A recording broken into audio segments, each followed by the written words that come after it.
Swastiastu. Om Mawignastu Namasidam. Om Manubhadra Kertawiyantu Wismantra. Semoga pikiran baik datang dari segala arah.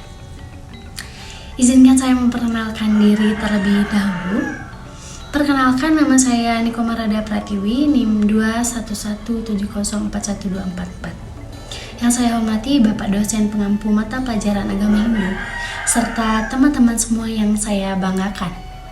Marilah kita haturkan rasa anghang bahagia kehadapan ide Sang Yang Widiwasa. Karena atas asung kertuwar nugrahnya, kita dapat kembali di sini dengan keadaan sehat.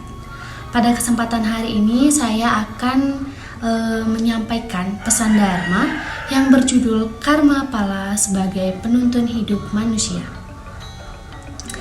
Teman-teman yang berbahagia, seringkali kita semua mendengar tentang kejadian-kejadian yang sangat mengerikan, seperti tsunami, longsor, gempa bumi, dan banyak lagi yang menyebabkan puluhan ribu nyawa meninggalkan badannya. Tanpa kita sadari secara mendalam bahwa semua kejadian itu adalah bagian dari karma yang telah kita semua lakukan di masa lalu atau bahkan di masa sekarang. Hukum karma itu sangatlah berpengaruh terhadap kejadian-kejadian yang kita alami dalam menjalani kehidupan sekarang. Karena semua kejadian itu adalah hasil dari perbuatan kita yang terdahulu. Hukum karma itu seperti halnya kita menanam pohon, sebuah pohon yang nanti buahnya akan kita petik. Seperti dijelaskan dalam kitab Slokan Tara 68. Karma pala ngaran ika pahalaning gawi halayu. Artinya, karma pala artinya akibat atau buah dari perbuatan buruk maupun baik. Sebagaimana sudah menjadi hukum karma, segala sebab pasti membawa akibat. Para teman yang saya banggakan, pala atau hasil dari perbuatan tidak selalu langsung kita rasakan atau kita petik. Ada yang kita rasakan langsung, ada yang dirasakan kemudian hari, dan ada yang dinikmati pada kehidupan yang akan datang. Bahkan hasil dari perbuatan kita yang terdahulu kita rasakan sekarang ini. Kita hidup di dunia ini dan bertatap muka seperti sekarang ini adalah hasil dari perbuatan kita yang terdahulu. Seperti halnya konsep karma pala, yaitu yang pertama, sancita karma pala, hasil perbuatan terdahulu dirasakan sekarang. Kedua, prarabdha karma pala, hasil perbuatan sekarang dinikmati sekarang juga. Yang ketiga, kriyamana karma pala, hasil perbuatan sekarang dinikmati di kehidupan yang akan datang. Nah, jadi teman-teman sekalian, cepat atau lambat kita semua akan merasakan hasil dari baik buruknya perbuatan kita. Apabila kita sering berbuat tidak baik, maka kita akan mendapat karma yang tidak baik. Begitu juga perbuatan baik yang kita lakukan, maka hasilnya akan baik juga. Nah, jadi untuk itu hendaknya kita semua menyadari bahwa baik atau buruknya kejadian yang kita hadapi adalah hasil dari perbuatan kita dan harus kita syukuri. Teman-teman yang berbahagia, mulai saat ini kita harus memperbaiki perbuatan kita yang kurang baik agar kita dapat memperoleh hasil yang baik. Jangan pernah kita menyombongkan diri, iri, berbuat tidak baik kepada orang lain, karena itu hanya akan menciptakan hasil buruk untuk diri kita sendiri di masa depan. Belajarlah untuk selalu rendah hati, sabar, karena buah dari kesabaran dan kerendahan hatian dapat menghasilkan karma yang baik untuk diri kita, seperti ucapan dari seorang tokoh sosialis bernama Govind Vasdev yang mengatakan, belajarlah untuk merendah sampai tak seorang pun dapat merendahkanmu. Belajarlah mengalah sampai tak seorang pun dapat mengalahkanmu. Nah, jadi terkadang kita memang merasa jengkel ketika kita dihina oleh orang lain, marah ketika difitnah. Namun apakah kemarahan kita dapat menghilangkan fitnahan dan hinaan itu? Ada sebuah cerita yang ditulis dalam buku berjudul Happiness Inside. Ada dua orang, si A dan B. Si A memiliki sifat sabar dan rendah hati dan si B bersifat pemarah. Keduanya mendapatkan fitnahan dari si C. Mendengar fitnahan itu, si A yang penyabar hanya menganggap si C sebagai orang gila dan tidak mau meladeni si C. Dan si B yang pemarah, dia langsung mendatangi si C dan menghajarnya sampai mati. Karena tidak terima difitnah, apa yang terjadi? Selanjutnya pada si A dan si B. Si A yang hanya menganggap si C orang gila, dia tetap bisa berkumpul dengan keluarganya, tersenyum, bahagia. Tapi si B dia sekarang mendekam di jeruji besi karena telah membunuh si C, dan si C pun sendiri dia sekarang mati dengan sia-sia sebagai hasil dari perbuatannya. Nah, jadi dari cerita itu kita dapat mengambil pelajaran bahwa sebagai manusia kita memiliki pikiran, hendaknya kita selalu berpikir panjang dalam setiap melakukan tindakan yang kita akan lakukan agar kita tidak menyesali kemudian hari. Teman-teman yang berbahagia, hendaknya kita sebagai mahasiswa kita dapat berbuat, berkata, berpikir yang baik agar kita selalu dalam kebaikan di masa sekarang maupun di masa yang akan datang. Mulailah dari sekarang untuk melakukan hal-hal yang baik agar masa depan kita dapat baik pula. Kita haruslah selalu berpegang teguh pada kebenaran. Jangan sampai hatimu tergoyahkan oleh hal-hal yang tidak benar.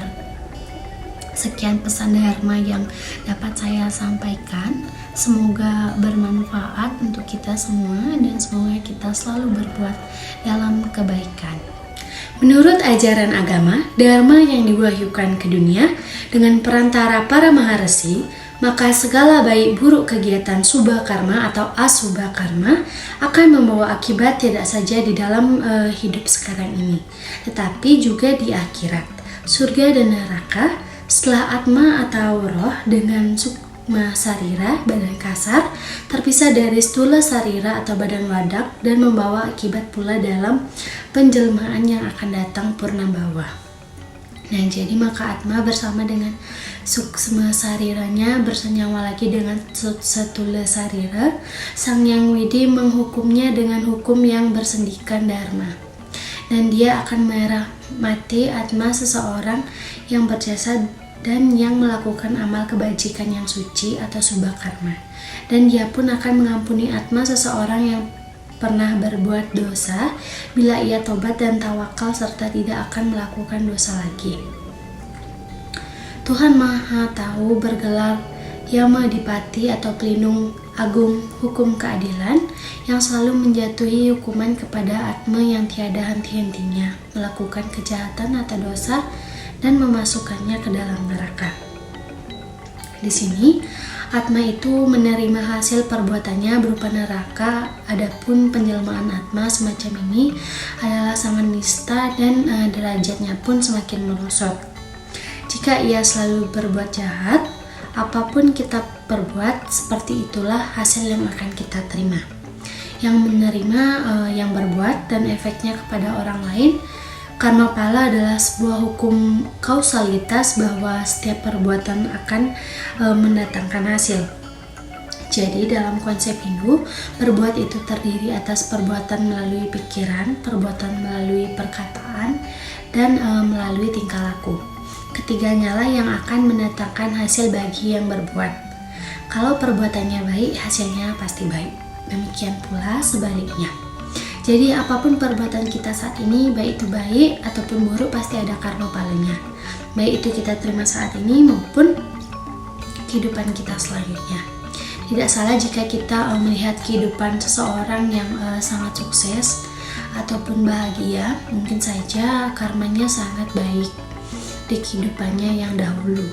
Begitupun sebaliknya, maka dari itu berbuat baiklah sebanyak-banyaknya agar dapat memetik buah karma yang baik di kehidupan. Selanjutnya, keyakinan adanya purnambawa. Purnambawa ini akan menimbulkan tindakan sebagai berikut. Yang pertama yaitu fitriyatnya memberikan korban suci terhadap leluhur kita, karena kita percaya leluhur itu masih hidup di dunia ini dan lebih halus.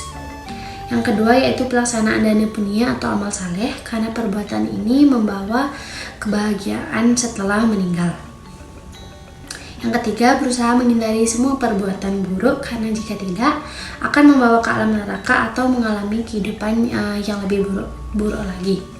Nah, jadi dalam kaitannya karma dengan kelahiran kembali dengan menghindari karma buruk, yaitu moksa. Moksa percaya dengan adanya kebahagiaan rohani. Moksa berarti kebebasan. Kamoksan berarti kebebasan, yaitu bebas dari pengaruh ikatan duniawi, bebas dari karma pala, bebas dari samsara dan lenyap dalam kebahagiaan yang tiada tara. Karena telah lenyap dan tidak mengalami lagi hukum karma, samsara, maka alam kamoksam itu telah bebas dari urusan-urusan kehidupan di duniawi, tidak mengalami kelahiran lagi, ditandai oleh kebaktian yang suci dan berada pada alam paramasiwa. Alam moksa sesungguhnya bisa juga dicapai semasa masih kita hidup di dunia ini. Keadaan bebas di alam kehidupan ini disebut jiwan mukti atau moksa semasa masih hidup. Moksa sering juga diartikan bersatunya kembali atma dengan parama atma di alam paramasiwa. Di alam ini tiada kesengsaraan, yang ada hanya kebahagiaan yang sulit dirasakan dalam kehidupan di dunia ini. Suka tanpa wali duka. Syarat utama untuk mencapai alam moksa ini ialah berbakti pada dharma. Berbakti dengan pikiran suci. Kesucian pikiran adalah jalan utama untuk mendapatkan anugerah utama dari Sang Yang Widiwasa. Hal ini dapat dibandingkan dengan besi yang bersih dari karatan, maka dengan mudah dapat ditarik oleh magnet. Tetapi besi itu kotor, penuh dengan karatan, maka sangat sukar dapat ditarik oleh magnet. Jadi, moksa merupakan tujuan akhir yang harus diraih oleh setiap orang menurut ajaran agama Hindu. Tujuan tersebut dinyatakan dengan kalimat Mokkaratam Jagadita Yacai Iti Dharham. Moksa sebagai tujuan akhir dapat dicapai melalui 4 jalan yang disebut dengan catur marga, yang terdiri dari bhakti marga atau jalan bakti, yang kedua karma marga atau jalan perbuatan, jnana marga yaitu jalan ilmu pengetahuan, dan raja marga yaitu jalan yoga. Dalam perjalanan kehidupan, kadang kita melupakan apa itu karma sehingga menyalahkan apa yang terjadi dan kita hadapi seolah-olah orang lain bahkan sekitar kita yang menjadi penyebabnya. Nah, apa yang terjadi seiringnya akan lupa dengan yang diucapkan atau dilakukan, diperbuat bahkan dipikirkan. Demi kebenaran yang disebabkan dan dirahasiakan individual berdasar perasaan hati hingga ego dalam tercapainya akan kebenaran sendiri. Jadi melupakan kebenaran secara komunal atau kebersamaan, sesungguhnya apa yang berasal dari kita akan kembali ke kita. Begitulah hukum karma. Jadi dalam menghadapi kehidupan ini, hendaknya kita tetap berpikir, berbuat dan berucap yang baik tanpa perhitungkan hasilnya atau balasannya, karena semua hukumnya sudah pasti akan kembali ke diri kita sendiri, entah itu kapan waktunya sesuai dengan karma masing-masing. Berhenti memperhitungkan apapun yang sudah menjadi siklus karma itu. Sekian pesan dharma yang dapat saya sampaikan. Semoga bermanfaat untuk kita semua dan semoga kita selalu berbuat dalam kebaikan. Hidup itu bagaikan menulis sebuah cerita, maka tulislah cerita-cerita baik dalam hidupmu agar dirimu dikenang sepanjang masa. Saya tutup dengan Prama Santi. Om Santi Santi Santi Om.